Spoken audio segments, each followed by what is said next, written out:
Oi gente, eu sou a Amanda do Leve Letras e bem-vindos a mais um vídeo no canal. Hoje vamos começar uma série de vídeos que são a respeito da área de análise da linguística. Elas são divididas entre fonética, fonologia, morfologia, sintaxe e semântica. Hoje, como o título do vídeo, vamos falar sobre fonética. Mas o que seria fonética? Se você quer saber o que seria fonética, qual o seu objeto de estudo e todas essas coisas, me acompanhe nesse vídeo e vamos descobrir mais. Já deixe seu like e se inscreva no canal, ok? Então vamos lá! Primeiramente, precisamos fazer uma distinção entre fonética e fonologia. Ambos estudam os sons da fala, porém de pontos de vista diferentes. A fonética, ela estuda os sons da língua, seja em qualquer língua, e aí ela tem um método descritivo desse som. Já a fonologia interpreta os sons e os valores que esses sons têm em cada sistema linguístico. Então, já é o estudo do som dentro de um sistema linguístico, de uma determinada língua. E ela já é uma ciência explicativa e interpretativa. Falando então da fonética, ela se divide em 3 categorias. A fonética acústica diz respeito a como os sons são produzidos, levando em consideração a amplitude, a intensidade, os aspectos físicos do som. A fonética auditiva descreve a maneira como esses sons são ouvidos, são entendidos pelo ouvinte, e aí descreve a intensidade, a altura, enfim. E a fonética articulatória, que é o que daremos destaque nesse vídeo, ela é responsável por estudar como são os movimentos do aparelho fonador para que se produzam os sons. Então, pode até fazer uma comparação que o aparelho fonador é como se fosse um instrumento musical. Dependendo da altura, da amplitude, ele modifica e vai fazer um som diferente. Então, desse aparelho fonador, podemos ver aí na imagem que ele é constituído de todos os órgãos ou parte do corpo envolvidos na fala. E ele pode ser dividido entre articulatória, fonatória e respiratória. A parte respiratória, como vocês podem ver, é formada pelos pulmões, brônquios, traqueia e todas as estruturas envolvidas na respiração. E aí, quando se dá a fala, há todo um processo em que a respiração será modificada para que a fala possa ocorrer. Mas aí nessa outra imagem, a glote é o espaço formado pelas pregas vocais e situa-se na laringe. É nesse espaço que se dá a voz. A voz compõe a parte fonatória, é uma parte pequena, né? E então, vamos para a parte articulatória. Aí na imagem vocês podem ver vários aspectos aí, cavidade nasal, labial, oral, língua, palato duro, véu palatino, enfim. A língua é o órgão mais importante na modulação dos sons da fala. E então, do processo de produção da fala, começa na intenção de falar. E aí, esses processos podem ser divididos em várias categorias. Vamos a eles então. O processo neurolinguístico começa lá da intenção de falar, e aí no cérebro, a união entre significado e significante. Lembra do vídeo lá do estruturalismo? Que a união do significado e significante, aquela imagem, aquele significado, aquele conceito é feita na mente. É nessa parte que ocorre o processo neurolinguístico. Depois disso, vem o processo neuromuscular, onde o cérebro, já entendido que você vai falar, manda um comando para todo o corpo, provocando modificações em todo o aparelho fonador, né? Que aí envolve todas aquelas imagens que eu mostrei. Depois, temos o processo aerodinâmico, onde ocorre a modificação do sistema respiratório. Porque essa respiração é mais lenta quando estamos inspirando e expira mais um pouco rapidinho, vai haver uma inversão, vai entrar mais ar rápido para que a fala possa ocorrer e vai sair mais devagar. Então, é nessa parte do processo aerodinâmico que envolve a modificação do sistema respiratório. Em seguida, temos o processo fonatório, e aí que vai se encontrar a fala. Vai passar pelas cordas vocais, né, pelas pregas vocais, e aí teremos o som vozeado, que é aquele que há uma vibração das cordas vocais, e o desvozeado, quando não há vibração das cordas vocais. É o exemplo de V e F. O V, quando você faz V, vibra as cordas vocais. Agora, quando você faz o som do F, que é F, não há vibração das cordas vocais.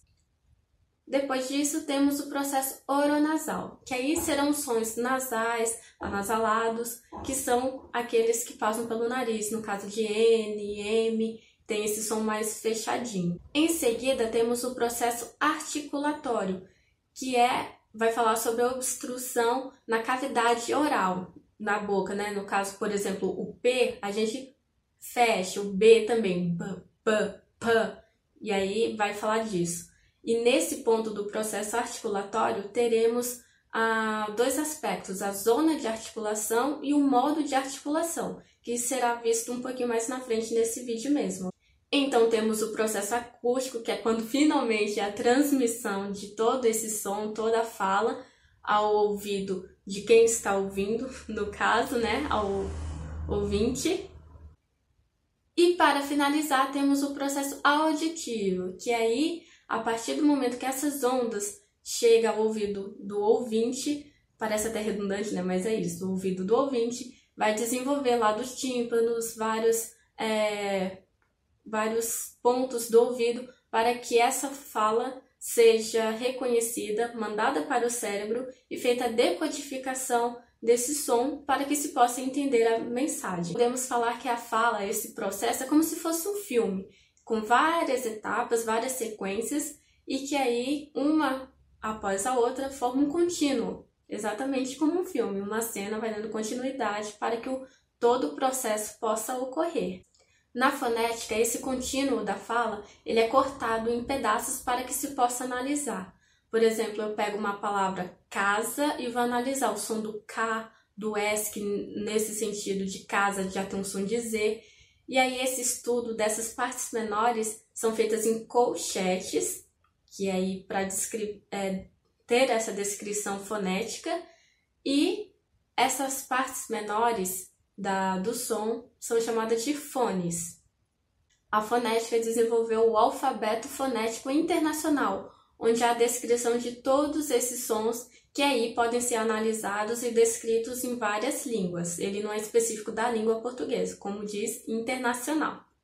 E então, os sons da fala podem ser classificados dependendo do modo de articulação e da zona de articulação. E considerando esse primeiro grande fator, modo e zona de articulação, temos a divisão entre sons consonantais e sons vocálicos. Os sons consonantais é aqueles sons que terão uma obstrução da passagem de ar que irá modificar o som. E os sons vocálicos são os sons produzidos que sem uma obstrução, é feito diretamente com a passagem de ar livre. Quando você fala A, E, I, O, U, em nenhum momento vai ter alguma coisa na boca ou aqui nas pregas vocais que fará uma obstrução. Essa é a diferença dos sons vocálicos para os sons consonantais. Então, da classificação articulatória dos sons consonantais pelo modo de articulação, eles podem ser classificados oclusivo, nasal, vibrante, fricativo e vários outros aspectos que vocês podem dar uma pesquisada aí assim que esse vídeo acabar, ok? Porém, há alguns sons que só pelo modo de articulação não poderiam ser descritos ou diferenciados. É o exemplo, no caso de P e G. Os dois têm a passagem totalmente impedida de ar. Só que o modo de articulação não poderia fazer essa descrição de como que vai diferenciar, né, um do outro. E é aí que entra a zona de articulação ou lugar de articulação, que é um outro modo de classificar esses sons. E aí entra o bilabial, alveolar, dental, que aí é na zona oral aqui, no lugar, que vai falar se esse som, além de ser oclusivo, se ele é oclusivo bilabial ou oclusivo dental. E ainda da classificação desses sons, temos outro aspecto. Lembra que eu falei do vozeado, quando vibra as cordas vocais, e do desvozeado, quando não há essa vibração, ou pode ser chamada até de desvozeado ou surda. Por exemplo, no caso de P e B, a passagem de ar obstruída na boca, no caso pelos lábios, são as oclusivas bilabiais, e aí podem ser oclusivas bilabiais ou oclusivas alveolares. Mas, e aí? Vai ficar ainda faltando alguma descrição. E aí que entra exatamente a questão do vozeado e desvozeado. Já as vogais, os sons vocálicos, como eles não têm o impedimento de passagem de ar, alguma obstrução para poder classificar como as consoantes, o modo que será classificado os sons vocálicos é de acordo com o grau de abertura da cavidade oral. Por exemplo, A abre bastante a boca, E abre um pouco menos. Da posição da língua e os movimentos dos lábios também. Esses são os 3 aspectos que irão classificar os sons vocálicos. E se você quiser saber um pouco mais sobre fonética, dá uma pesquisada, tem muito conteúdo bacana, tanto aqui no YouTube, de outros canais, como também no Google de uma forma geral, porque essa área é intensa, extensa no caso, tem vários aspectos que aí dá para ser abordados, e não caberia tudo nesse vídeo. Esse vídeo é mais uma introdução, um apanhado geral do que seria a fonética, seu objeto de estudo e como que se dá todo o processo da fala. E a questão de estudar os sons contextualizado na língua se dá pela fonologia, que será um outro vídeo que sairá aqui no canal dentro desta linha de área de análise da linguística, tá bom? Se você gostou, se inscreva no canal, curta, compartilhe com seus amigos e vamos junto neste vasto universo da linguagem verbal humana. Tchau!